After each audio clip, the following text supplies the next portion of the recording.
Pernah nggak ngerasa hidup penuh drama dan jauh dari kata tenang? Hati-hati, mungkin ada penyakit munafik yang diam-diam bikin hidup kita jadi nggak berkah. Munafik itu bukan cuma soal lain di mulut, lain di hati. Allah bilang mereka itu pandai bersumpah, tampilannya meyakinkan, bicaranya manis banget. Tapi di balik itu, hati mereka kosong, kering, dan jauh dari petunjuk. Efeknya, hidup jadi nggak berkah. Kita sibuk cari validasi manusia, sampai lupa cari ridho Allah. Makanya, Allah kasih peringatan keras. Jangan sampai harta dan anak bikin kita lalai. Karena kalau udah telat, kita cuma bisa menyesal. Allah nggak akan pernah nunda kematian kalau waktunya udah tiba. Jadi, mumpung masih ada napas, yuk kita bongkar topeng kita masing-masing. Bersihin hati dari penyakit munafik supaya hidup kembali penuh berkah. Allahumma salli ala Sayyidina Muhammad wa azgili zalimin bi zalimin. Allahumma salli ala Sayyidina Muhammad وأذقي لظالم بظالمين وأغرزنا من بينهم سالمين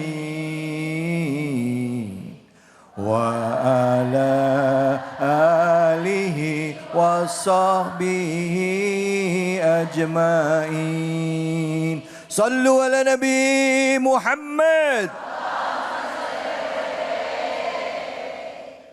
Bismillahirrahmanirrahim. Assalamualaikum warahmatullahi wabarakatuh. Waalaikumsalam warahmatullahi wabarakatuh. Alhamdulillah. Wassalatu wassalamu ala rasulillah wa ala alihi wa sahbihi mawala.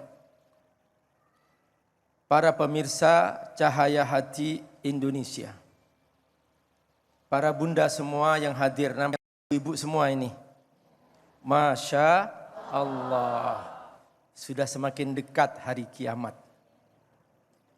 Karena jumlah wanita semakin banyak. Kata Nabi, 1 laki-laki banding 50. Itu sudah semakin mendekat hari kiamat. Rajulun wahidun yadba'uhu khamsuna imra'ah. 1 laki-laki dikejar-kejar oleh 50 perempuan. Ya Allah, inilah fitnah akhir zaman. Nah, kita ini bicara tentang apa Bu temanya? Munafik.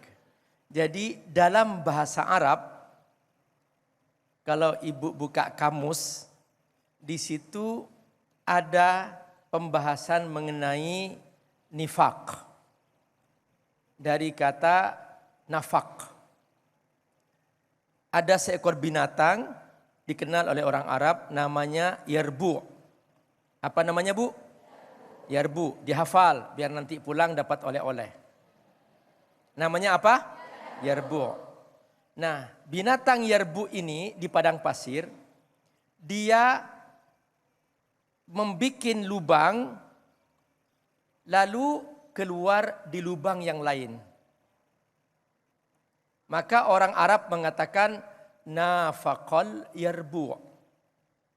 Binatang yarbu itu telah melakukan nifak. Karena dia masuk di satu lubang, keluar di lubang yang lain. Jadi ada 2 lubang yang dia buat. Kalau Ibu ke Mekah, Ibu pasti akan melewati terowongan.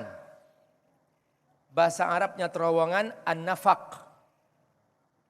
Jadi masuk di satu lubang, keluar di lubang yang lain. Itu namanya an-nafaq. Jadi ada 2 wajah.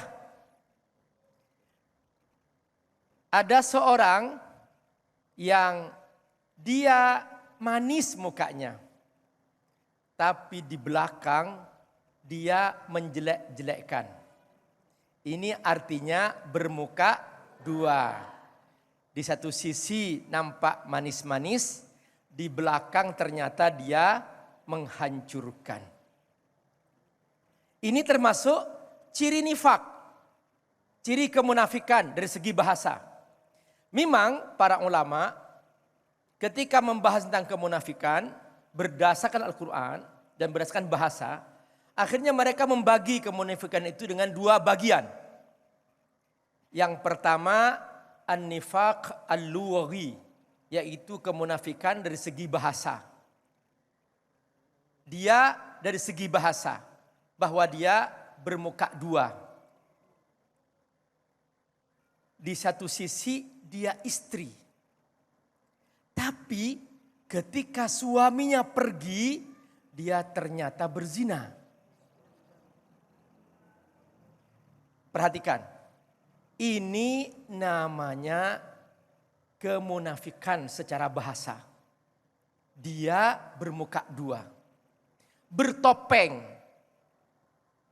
dalam bentuk sebagai seorang istri, tapi begitu suami pergi, dia ternyata berzina.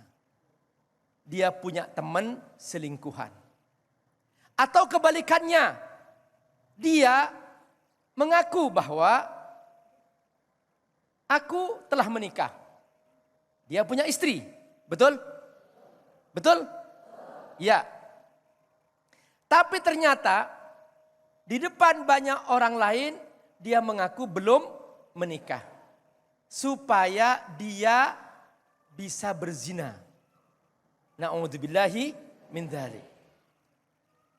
Perhatikan. Sikap seperti ini secara bahasa dianggap bermuka dua. Contoh lain lagi. Kalau ngomong, dia mengaku bahwa aku ini bekerja untuk kalian. Aku demi kalian. Aku demi keselamatan kalian. Tapi ternyata prakteknya dia menyelamatkan diri sendiri. Bekerja untuk kepentingan pribadi. Bekerja untuk kepentingan keluarganya sendiri. Ini namanya bentuk bermuka dua. Halo? Banyak enggak begini? Banyak. Dulu ketika Khalifah Umar bin Khattab radhiyallahu an memimpin, Umar terkenal lurus. Nah, ini Bu, kalau orang punya sifat kemunafikan, dia bertopeng. Tapi kalau orang yang punya sikap lurus, dia dibuka topengnya. Dia lurus apa adanya. Umar ketika memimpin, di saat mengalami paceklik, anak Umar lapar. Kata Umar, wahai anakku, jangan makan sebelum rakyatku makan. Maka Umar perutnya berbunyi saking laparnya. Umar berkata kepada perutnya, ya batni ghargir la tuwargir. Wahai perutku, silakan kau menjerit. La u'tiyaka ta'aman hatta ya'kulan nas. Aku tidak akan berikan kau makan sampai semua orang makan. Ini namanya jujur.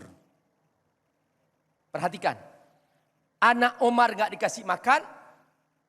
Umar sendiri tidak makan demi untuk menyelamatkan hidupnya, rakyatnya. Nah, Allah dalam surah Al-Munafiqun menggambarkan ini. Pertama, perhatikan. Orang munafik kalau ketemu Nabi berkata, Muhammad, aku bersaksi engkau utusan Allah. Tapi kata Allah, aku tahu isi hatinya dia Muhammad. Dia bohong. Di depan Nabi mengucapkan, asyhadu an la ilaha illallah wa asyhadu anna Muhammad Rasulullah. Di hatinya tetap kafir. Karena dia pura-pura. Allah bongkar di pembukaan surah Al-Munafiqun. Perhatikan. Idza ja'akal munafiqun qalu nashhadu innaka la rasulullah. Wallahu ya'lamu innaka la rasuluh. Wallahu yashhadu innal munafiqina lakadzibun. Artinya apa? Ini adalah kemunafikan yang kedua, yaitu kemunafikan secara akidah. Kenapa? Karena tidak mungkin kita bisa menipu Allah. Kalau kepada Allah kita harus jujur. Mungkin orang bisa ditipu, tapi Allah tidak mungkin ditipu. Makanya Allah bongkar nih, orang yang pura-pura bersyahadat di depan Nabi, ternyata di hatinya dia tidak beriman. Kata Allah, wallahu yashhadu innal munafiqina lakadzibun.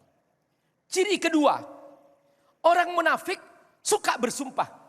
Kalau ibu menemukan ada orang suka bersumpah, dikit-dikit sumpah, dikit-dikit sumpah, itu bukti bahwa dia pembohong. Gak usah dipercaya. Perhatikan ayat yang kedua. Ittakhadhu aymanahum junnatan fasaddu an sabilillah.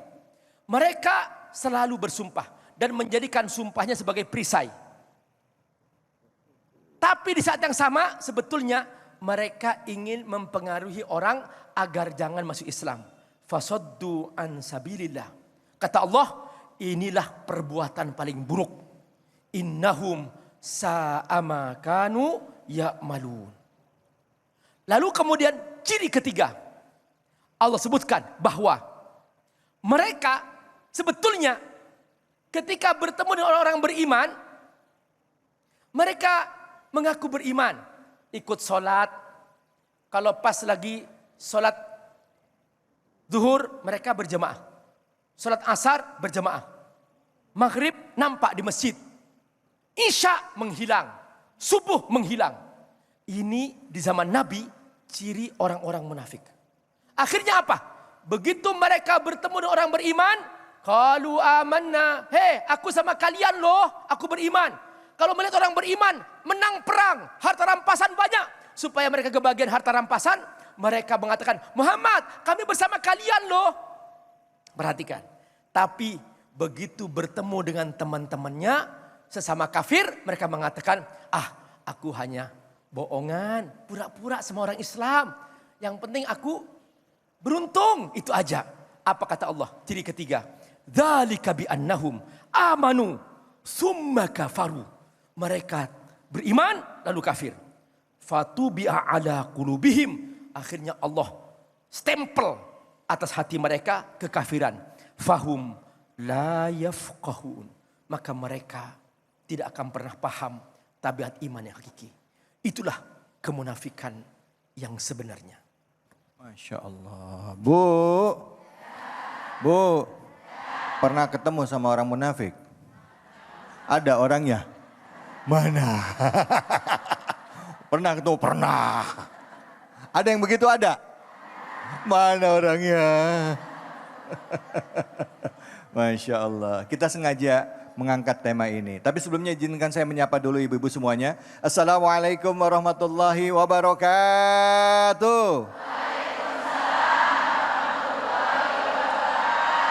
Alhamdulillah, alhamdulillah rabbil alamin. Kita kembali bertemu di program kesayangan kita Cahaya Hati Indonesia. Kali ini disiarkan dari Masjid Jami Al-Fajri. Tepatnya di jalan daerah Siaga. Di daerah mana nih? Pejaten ya? Daerah Jakarta Selatan. Saya enak kalau syuting di sini, nggak jauh dari rumah saya. Ngomongin orang munafik, Bu, ini sengaja kita ambil karena banyak zaman sekarang. Saya nggak ngomong pejabat, nggak cuman itu. Artinya saya ngomong di lingkungan kita juga. Banyak orang yang mengobrol omongan supaya kesannya indah tapi nggak dilaksanakan. Beda antara ucapan dengan perbuatan. Dia bilang dia belok kanan padahal sebenarnya belok kiri. Banyak yang begitu? Ada yang begitu ada? Mana orangnya? Jadi yang ngesen kanan, belok kiri itu siapa? Siapa itu? Mama itu. Sen kanan belok kiri. Tapi itu bukan munafik ya. Kita ngomongin yang lain lagi ya. Ini maksudnya begitu. Silakan ngomongin soal tema kita dari surah Al-Munafikun ya. Ini tadi kita sudah bahas ayat pertama. Ada yang mau nanya, angkat tangan. Silakan Ibu. Iya, silakan Ibu. Iya tadi mana yang nanya? Iya silakan Ibu. Langsung pertanyaannya. Bismillahirrahmanirrahim. Assalamualaikum warahmatullahi wabarakatuh. Waalaikumsalam warahmatullahi wabarakatuh. Nama saya Siti Hulaidah dari Majelis Taklim Miftahul Jannah, Kelurahan Ragunan. Ya, silakan. Izin bertanya Ustadz. Silakan. Ustadz, kadang-kadang iman saya naik, tapi sering juga turun. Ya. Bahkan malas sekali beribadah. Juga kadang perilaku saya tidak sesuai dengan omongan saya. Nah Ustadz, apakah iman yang turun naik ini dan belum istiqomah masih termasuk daripada ciri-ciri munafik?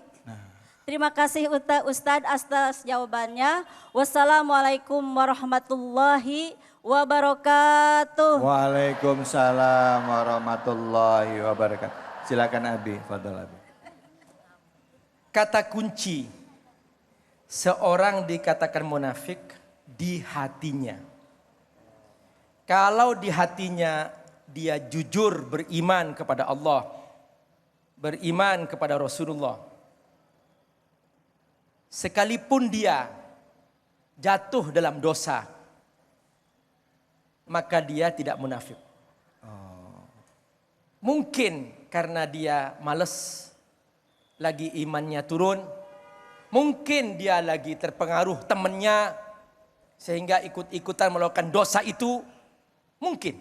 Tapi di hatinya tetap jujur beriman kepada Allah dan jujur beriman kepada Rasulullah, maka dia tidak jatuh dalam kemunafikan.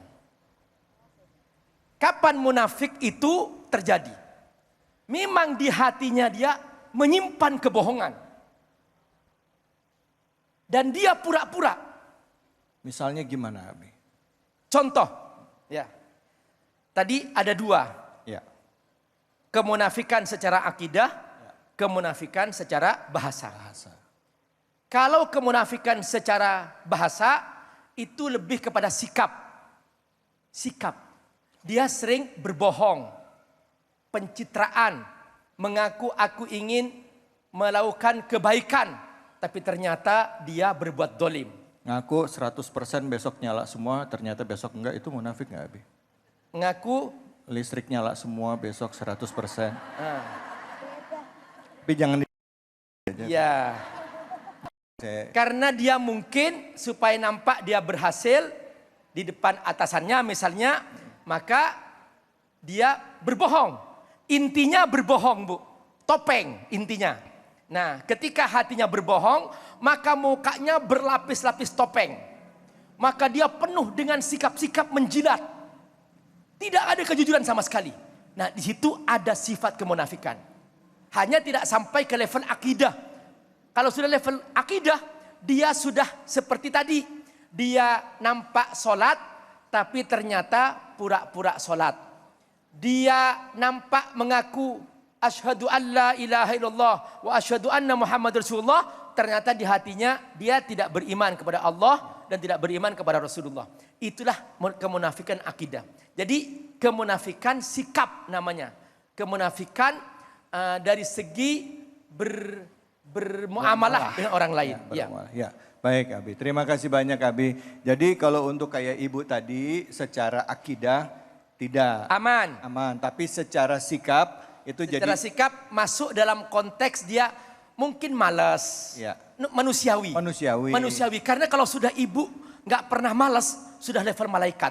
Nah, jadi kalau kayak begitu apa yang harus dilakukan Nabi? Kalau misalnya kita muncul ya sekali-sekali 2 kali kan, ya. Kayak gitu, apa yang mesti kita lakukan buat diri kita? Jadi kata para sahabat, wahai Rasulullah, ketika aku bersama engkau, iman kami kuat. Kami sudah sampai ke level seakan-akan surga di depan kami. Tapi ketika kami sudah sampai di rumah, wahai Rasul, kami malas, lemah, mau baca Quran, sudah kayak nggak punya waktu, mau sholat di awal waktu, kayaknya kayak nampak sibuk dan sebagainya. Kata Nabi, sa'atun fasa'ah. Kamu masih manusia. Artinya ya sekali-sekali saja. Tapi kalau kamu sudah sampai ke level, sudah sempurna, itu sudah malaikat semuanya. Nah, Masya Allah. Ya, baik Abi. Terima kasih banyak Abi. Bu, kita malaikat apa manusia? Manusia itu imannya naik dan turun, betul apa betul? Pas lagi naik kita ngerasa senang, pas ngerasa turun langsung tidur. Kalau turun langsung naikin lagi ya Bu ya? Bu, Bu, sebel nggak sama orang munafik? Kesel nggak liatnya? Sebel nggak? Gue lihatnya ke saya sih. Jangan kemana-mana, kita akan lanjut lagi, tetap di sini. Cahaya Hati Indonesia.